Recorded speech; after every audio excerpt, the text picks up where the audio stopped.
Hello guys, I welcome you all to the day 229 of our series, and in today's session we are going to complete the adverbs of frequency, plus we are going to start the adverbs of time.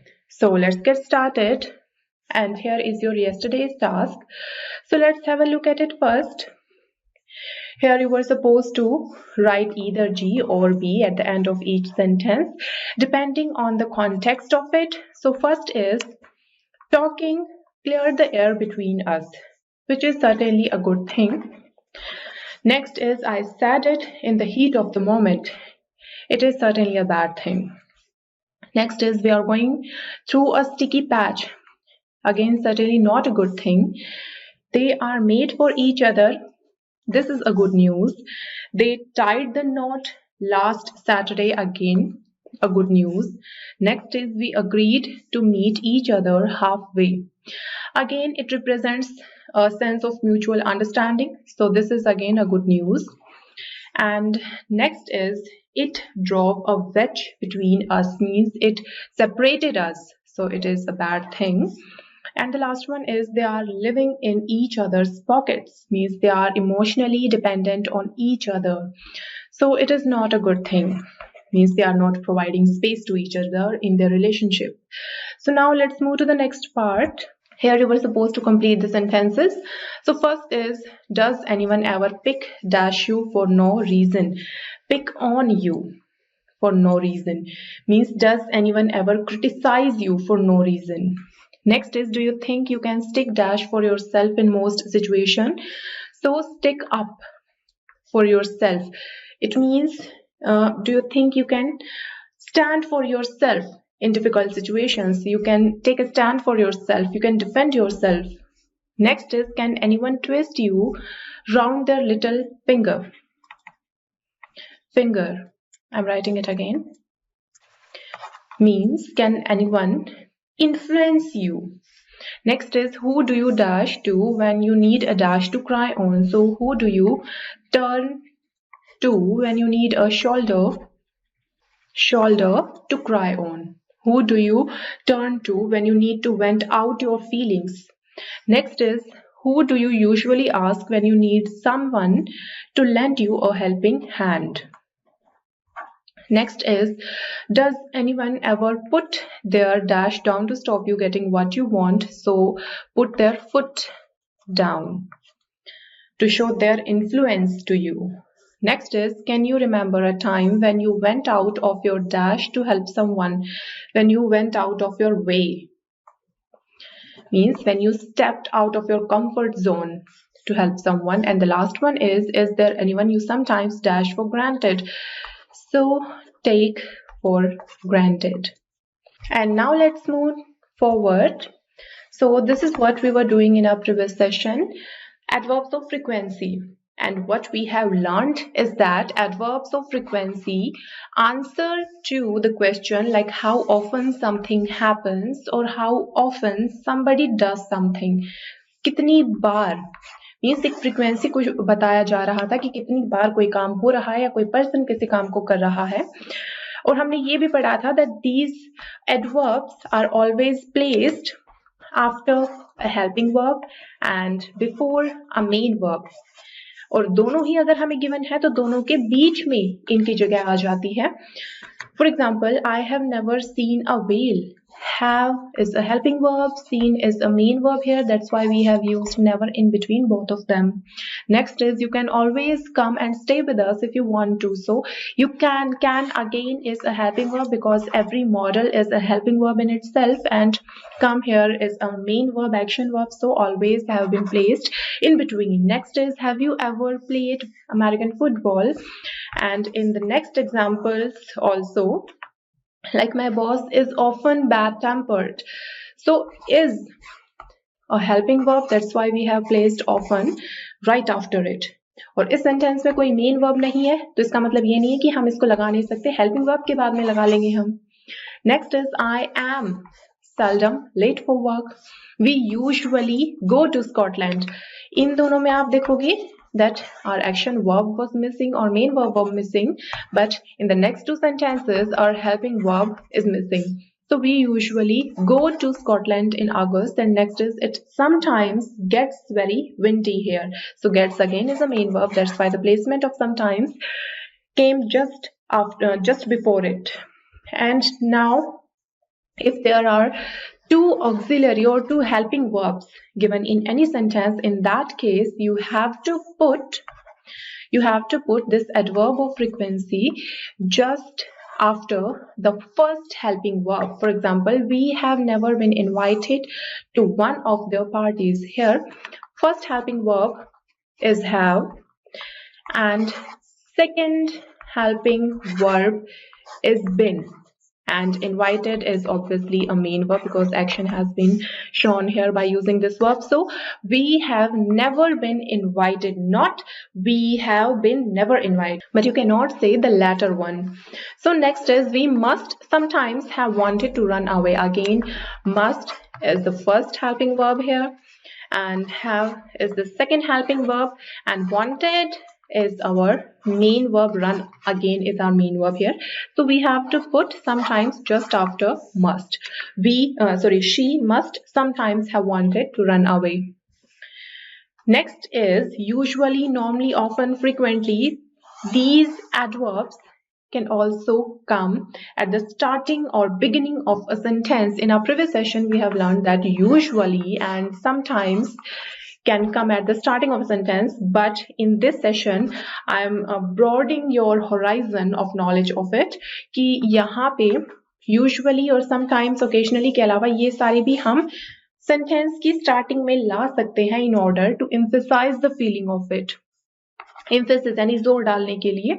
Always, ever, rarely, seldom, never, ये हम नहीं ले जा सकते starting में. In normal cases इन पे भी हम आएंगे, बट नॉर्मली हम इनको नहीं ले जा सकते. अब यहाँ पे देखिए समटाइम्स, कभी कभी, I think I would like to live somewhere else, की कभी कभी मैं ऐसा सोचती हूँ. तो ये समटाइम्स जैसे ही मैंने स्टार्टिंग में किया, it suddenly emphasized the context of the sentence.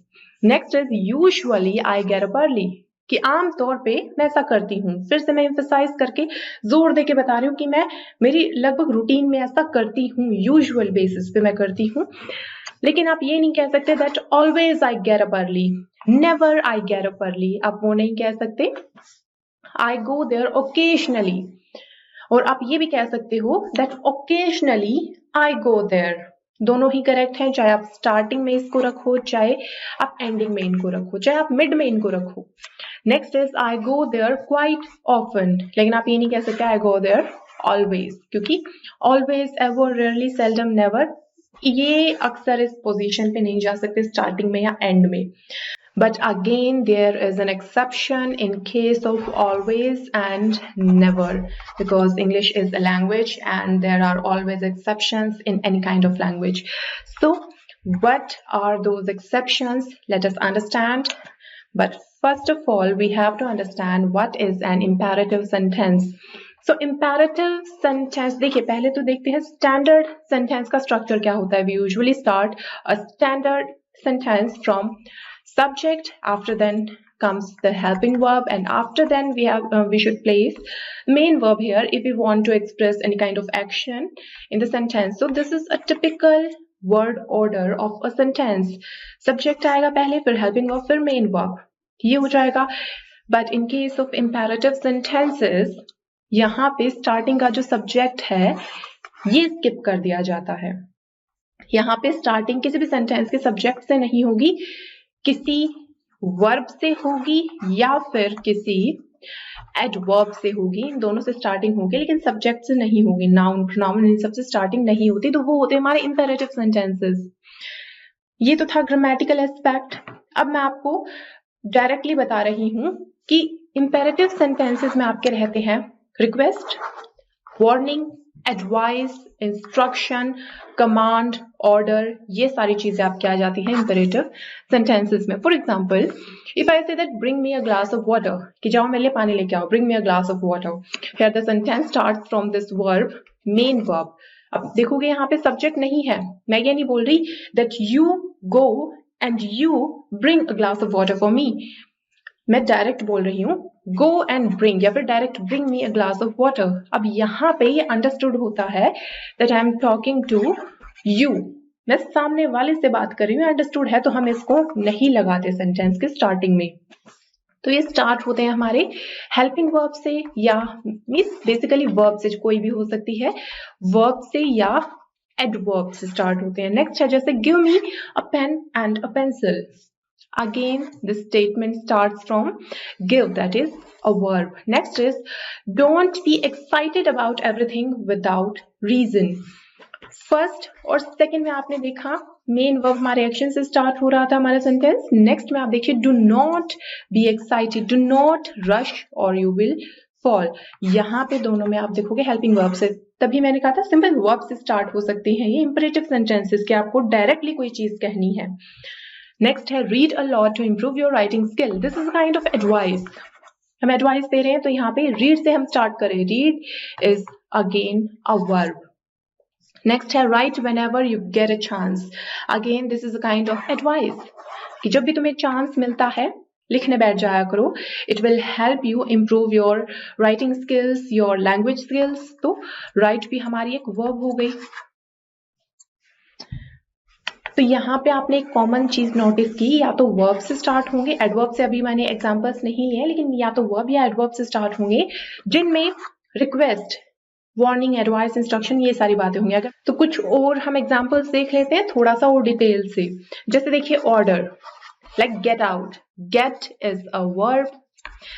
In case of request please ask to leave the table. Again please ask, तो यहाँ पे फिर से एडवर्ब वर्ब हो रही है स्टार्टिंग में। Advice like do not eat yellow snow, don't, again helping verb से स्टार्ट हो रहा है, एक एडवाइस है। इंस्ट्रक्शन हो गया turn left at the junction, कि वहां से राइट मुड़ जाना, turn, turn is a verb. Next है वार्निंग, वार्निंग की है कि देखो ध्यान से देख के चलो, like look out, look again is a verb. तो आपने देखा ऑर्डर, एडवाइस, इन सभी केसेस में हम ये नहीं कहते यू या फिर सब्जेक्ट से स्टार्ट नहीं करते, डायरेक्ट हम वर्ब से स्टार्ट करते हैं या एडवर्ब से स्टार्ट करते हैं। These kind of sentences come under the category of imperative sentences। और इनमें अगर हमारी जो कमांड है वो स्ट्रॉन्ग है तो हम इस साइन को यूज करते हैं एक्सक्लेमेटरी मार्क, या फिर अगर नॉर्मल कमांड है, माइल्ड कमांड है, सॉफ्ट कमांड है, तो हम फुल स्टॉप को यूज करते हैं। Like you have seen in this example, like look out, अचानक से कोई सपोज आपको रोड क्रॉस करना है, आपने सिर्फ एक साइड देखा, दूसरी साइड नहीं देखा, आप जाने लगे, तो वहां पे पीछे से कोई ऐसे चिल्ला के बोलता है लुक आउट, कि व्हीकल्स आ रहे एक साइड से, लुक आउट। तो ऐसे में क्या होगी, स्ट्रॉन्ग कमांड होगी, तो इस वजह से यहाँ पे एक्सक्लेमेटरी मार्क को यूज किया गया है। बाकियों में आप देखोगे इतना नहीं है। ऑर्डर के केस में भी क्योंकि स्ट्रॉन्गली आपको कहा जा रहा है तो यहाँ पे फिर से गेट आउट इसको यूज किया है।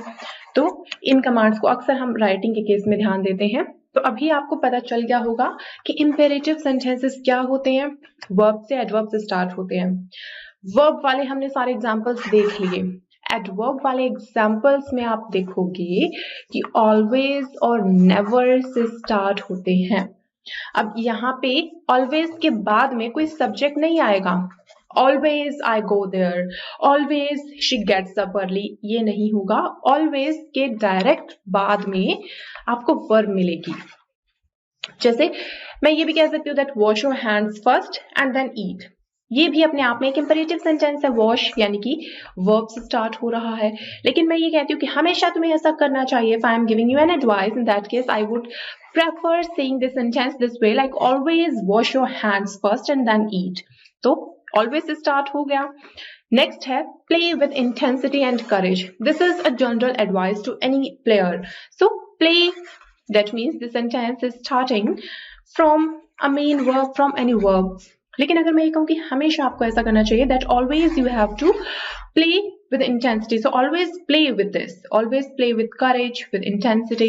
Next is never। देखिए अगर मैं ये कहती हूँ forget the person who loves you, simply forget the person, forget is a verb। But if I say never forget, कभी मत भूलो उस person को, so never is an adverb which has been placed right before this verb at adjacent place। आप सभी जगह ये notice करोगे कि एडवर्ब प्लस वर्ब का कॉम्बिनेशन आ रहा है यहाँ पे। तो ऐसे केसेस में हम ऑलवेज और नेवर से स्टार्ट कर सकते हैं, अदरवाइज हम नहीं कर सकते। Like always look in the mirror before starting to drive, always look. Next is never ask her about her marriage. So never ask, इसके बाद में फिर से आप देखोगे वर्ब को यूज किया गया है। Next category is adverb of time.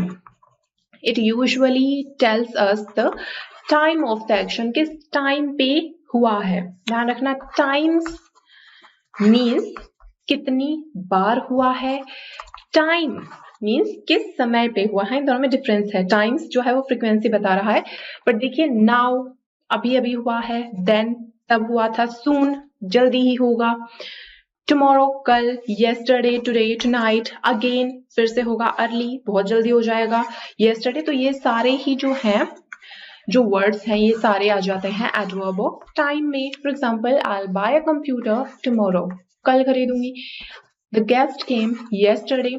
तो इन सभी में आप एक और चीज नोटिस करोगे कि इन्हें एडवर्ब ऑफ टाइम को हम सेंटेंस के बिगिनिंग में भी पुट कर सकते हैं। Pardon my spelling here because it is really hard to speak and to write at the same time. So adverbs of time can come at the starting or beginning of a sentence, as well as they can come at the end of the sentence, depending on what place you want to use them. Now let's move forward, and here are a few adverbs of time. So अब यहाँ पे देखिए when का answer आएगा यहाँ पे कि कब कोई काम हो रहा है, उस दिन, इस टाइम पे, इतने बजे, जल्दी, बाद में, लेट, ये सारे तो व्हेन का आंसर आता है यहाँ पे। देखिए last year, last month, today, tomorrow, इन सबको आप एक बार जरूर रीडिंग ले लेना। और यहाँ पे ये वाले जो है ये सारे ही लास्ट वाली जो 3 कॉलम्स हैं ये तीनों ही एडवर्ब्स ऑफ टाइम में आती हैं। ऑलरेडी हो चुका है। एनुअली यानी कि एनुअल बेसिस पे, यानी कि सालाना बेसिस पे होता है। बिफोर कॉन्स्टेंटली होता ही रहता है। So daily, eventually, formerly, fortnightly. This is an important word. Fortnight means after the span of 14 nights. Fortnight यानी कि 14 nights के टाइम के बाद में कोई चीज हो रही है। Hourly, हर घंटे में कोई चीज होती है। तो ये सारी हमारे आ जाएंगे adverb of time के अंदर। ये हम कर चुके हैं हाउ एडवर्ब ऑफ मैनर में, how often adverb of frequency में। अब हम ये भी कर चुके हैं एडवर्ब ऑफ टाइम में कि व्हेन समथिंग हैपेंस, कब कोई काम हो रहा है। Here are some examples, like I will download the file tomorrow. I studied in Canada for a year, and here you can see that this is a group of words. So again, an adverb can either be one word or it can be a group of words depending upon the usage and need of the sentence. Next is we have lived in New Zealand since 2005. तो यहाँ पे आप देखोगे 2 words use किए हैं. Next is he has taught English since 1990. I studied English for 4 hours. Or he goes to the gym once a week. कि कब जाता है? once a week. वीक में एक बार जाता है, once a week. Again we are talking about the time here. So ये बहुत easy था, इसमें ज्यादा याद रखने का नहीं है, बस इतना है that it can be placed at initial position or beginning of a clause, or I would say sentence, or at the end position of the sentence. Like yesterday morning something very strange happened, or you can also say that something very strange happened yesterday morning. And next is the end position, like what are you doing tomorrow? Like I'm going to my relative's house tomorrow, or tomorrow I'm going to my relative's house. Both are correct. And now let's move to the next part, which is of vocabulary. And in our previous session also we were talking about idioms to describe our relationships. Now let's carry them forward. So first is hold somebody back. To hold somebody back means to stop somebody being as successful as they should be. Means to stop them from doing something which can be really helpful for them for their career. तो hold somebody back का यही meaning हो जाता है कि किसी को रोक के रखना, और यहाँ पे रोक के रखना फ्रॉम बीइंग सक्सेसफुल, इस तरह से, not physically I am talking about. So hold, और यहाँ पे योर सेल्फ भी कहा जा सकता है. Hold your self back. For example, if I say that why are you holding yourself back, means तुम अपने आप को सक्सेस की रास्ते में जाने से रोक क्यों रहे हो, है ना. थोड़ा सा एक्सप्लोर करो. Why are you holding yourself back? हम ये भी कह सकते हैं. Next is pile up. Pile यानी कि ढेर लगा देना. जैसे यहाँ पे एक बुक रखी है, उसके ऊपर बुक्स या फाइल्स इस तरह से अगर मैं रखती जा रही हूँ तो ये क्या है कि एक पूरा ढेर इकट्ठा होता जा रहा है, काम बढ़ता हुआ जा रहा है, पाइल अप इकट्ठा होता जा रहा है. तो इसके लिए हम ये यूज करते हैं लाइक इंक्रीज इन क्वांटिटी और अमाउंट, तो हो जाएगा pile up. Next is do as you please. So do as you wish. ये तो आपने सुना होगा, डू एज यू विश, तुम्हारा जैसा मन करे वैसा करो. और सिमिलरली चाहे आप विश कहिए चाहे आप प्लीज कहिए, यहाँ पे प्लीज वो रिक्वेस्ट वाला प्लीज नहीं है कि कृपया ऐसा कर दो, वो नहीं है. प्लीज यहाँ पे है अगेन विश का या अपनी मर्जी का, जो भी तुम्हें अच्छा लगे वो करो. So do as you please. Be able to do whatever you like, और you can also say that please yourself, कि जो तुम्हारा मन करे please yourself. Next is answer to somebody for something. Answer to, or you can also say answerable. Answerable to somebody for something. It can also be said. दोनों कहे जा सकते हैं ये. Answerable यानी कि तुम्हारी जवाबदेही होना. तुमने कोई काम किया है, अब आपकी रिस्पॉन्सिबिलिटी ये बनती है कि आप अपने एक्शंस को जस्टिफाई करो. तो वो जवाबदेही जो है आप अपने सीनियर को दो, वो जवाब उस चीज का, या फिर आप अपने पेरेंट्स को दो. तो वहां पे हम ये कह सकते हैं that you are answerable to your boss, your teacher, your parents, your elder siblings, ये हम कह सकते हैं. तो इसी तरह से answer to something, you have to explain your actions और decisions to somebody. That means you have to justify your actions, that why did you do that in the first place. Next is mess somebody around about. To mess somebody around or to mess somebody about means to treat some person very badly in a very unpleasant way, in a very unpleasant method. किसी को बहुत बुरी तरह से treat करना, especially by changing your mind a lot or breaking promises. कि आज आपने एक बात कही, कल आप उससे पलट गए, परसों आप इन दोनों बातों से पलट गए. तो इस तरह से आप continuously अपने प्रोमिसेस को ब्रेक करते हो, अपने कॉन्टिन्यूसली अपना माइंड जो है आप चेंज करते रहते हो, और इस तरह से जो सामने वाला पर्सन है वो हर्ट होता है. That means you are messing around that person, कि उसकी पर्सन की लाइफ को आपने एक मेस बना दिया है. मेस होता है कचरा, यानी कि अनऑर्गेनाइज्ड चीजों को एक साथ में रख दिया जाना, उलझा के रख दिया जाना चीजों को. तो आपने वो बना दिया उस पर्सन की लाइफ को, बार बार अपना माइंड चेंज करके. Next is late somebody down. तो लेट समबडी डाउन ये होता है कि किसी पर्सन की आपसे कुछ एक्सपेक्टेशंस थी and you have failed to come up to those expectations of that person, कि आप फेल हो गए completely उस person के expectations को, उनके hopes को पूरा करने में. In that case you have let them down. Next is finish with somebody, to end a romantic relationship with somebody. ये finish with somebody या break up दोनों को हम यूज कर सकते हैं interchangeably. एक बात का और ध्यान रखना, break up ये सिर्फ किसी लव रिलेशनशिप के लिए ही नहीं होता, ये एक मैरिज के लिए भी वर्ड यूज होता है. मैरिज में भी ब्रेकअप किया जा सकता है, and in case of marriage breakup means divorce. तो ये नहीं है कि ब्रेकअप हो गया तो सिर्फ वो अनमैरिड कपल ही हो, ये जरूरी नहीं है. Means breakup simply means end of a relationship. Next is not bear thinking about. Not bear thinking about means to be shocking और अनप्लेजेंट टू थिंक अबाउट, यानी कि सोच के ही डर लगे किसी चीज से. इस हद तक कोई चीज शॉकिंग है, कोई चीज अनप्लेजेंट है कि उसके बारे में सोचना ही मीन्स एक डरावना एक्सपीरियंस हो जाए, तो वहां पे हम इसको यूज करते हैं नॉट बेयर थिंकिंग अबाउट. मैं ऐसा सोच भी नहीं सकती, उसका इंग्लिश वर्जन है ये, I can not bear thinking about it. Next है I would far sooner be married.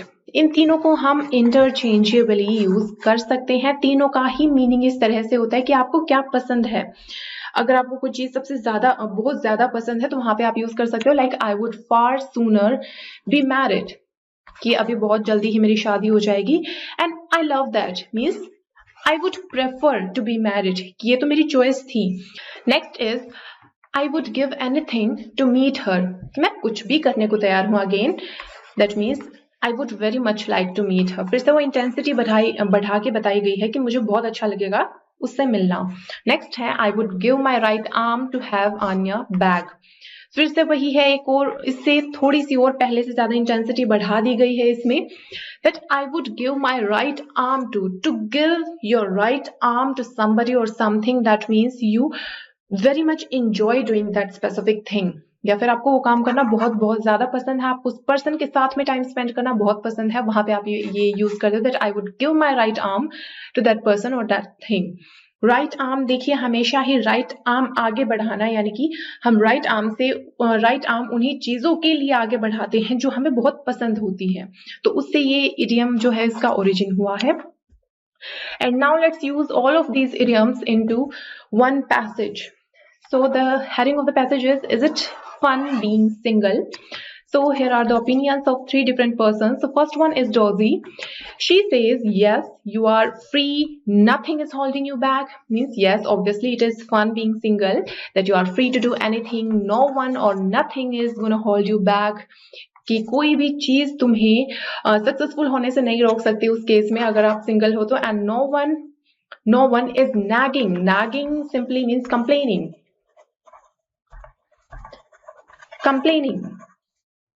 you because the dishes are piling up in the sink, कि dishes जो है, बर्तन जो है वो इकट्ठे होते जा रहे हैं, ढेर लगता जा रहा है सिंक में। कोई तुम्हें कंप्लेन नहीं करेगा अगर आप सिंगल हो तो। You can do as you please as you wish any time day और नाइट, जो तुम्हारा मन करे तुम वो कर सकते हो। Next opinion is of a person named Rudy. Not for me, ये बोल रही है कि इसके केस में ऐसा नहीं हुआ है। I am board and lonely. Yes, you answer to no one, कि हाँ ये बात मैं मानती हूँ that you are answerable to no one, कि तुम्हारी रिस्पॉन्सिबिलिटी नहीं बनती किसी को भी अपने एक्शंस को जस्टिफाई करने की, बट स्टिल बोर हो जाओगे, लोनली रह जाओगे। But I would so far be in a loving relationship, कि मैं बहुत ज्यादा चाहती हूँ इस चीज को, to be in a loving relationship. Next is I would give anything to meet the person, to meet the right person. मैं कुछ भी करने को तैयार हूँ राइट पर्सन से मिलने के लिए। Next is the opinion of Bella.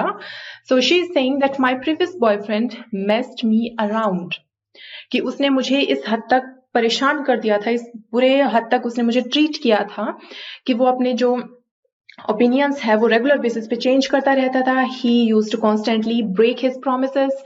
So my previous boyfriend messed me around. I felt he let me down badly. कि मेरे जो उससे होप्स एक्सपेक्टेशंस थे वो सारे उसने तोड़ के रख दिए थे। So he let me down badly and I was really hurt at that time.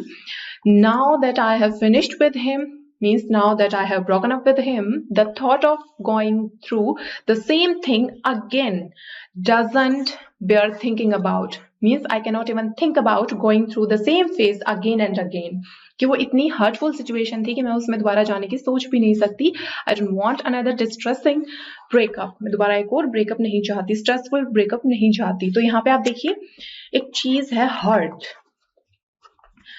कई बार आप देखोगे सोशल मीडिया पे लोग यूज करते हैं hurted,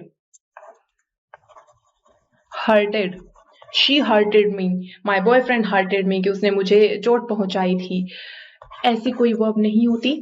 Hurt remains the same in every case, in first, second as well as third form. Hurt वो same रहता है तीनों ही फॉर्म्स में। हर्टेड कभी मत यूज करना। अगर मैं कहती हूँ that I was really hurt, that means obviously I'm talking about the past time. And if I say that I am hurt, that means I'm talking about the present situation, present scenario. So hurt, इसकी pronunciation भी hurt होती है। और एक और word है HEART, दिल की बात हो रही है यहाँ पे। सो HEART, इसको बहुत सारे लोग हर्ट ये प्रोनाउंस करते हैं क्योंकि हमें बचपन से वही सिखाया गया है, जबकि इसकी प्रोनाउंसिएशन हर्ट नहीं होती। मैं यहाँ पे लिख देती हूँ, ये हो जाएगी हार्ट, आ की साउंड आएगी, लेकिन इस केस में सिंपल ये साउंड आएगी ह की sound, hurt, and this is heart. अगर आप इसको हर्ट बोल रहे हो दैट मीन्स आप वो दर्द वाला ये वाला हर्ट बोल रहे हो, तो इनमें ध्यान रखना। And now this is the end of today's session and this is going to be your today's task. You have to write the opposite idiom as per the context of the sentence. Like one example is already given here, like I can do whatever I want. So the opposite of it would be I cannot do as I please, or I cannot please myself. तो इस तरह से आपको इनके opposite versions यहाँ पे लिखने हैं. And the next is you have to complete this passage by writing idioms in these blanks. And again, you have to at least try to use these idioms in your daily life so that you can have a knack of them. So guys, thanks for listening and just keep practicing.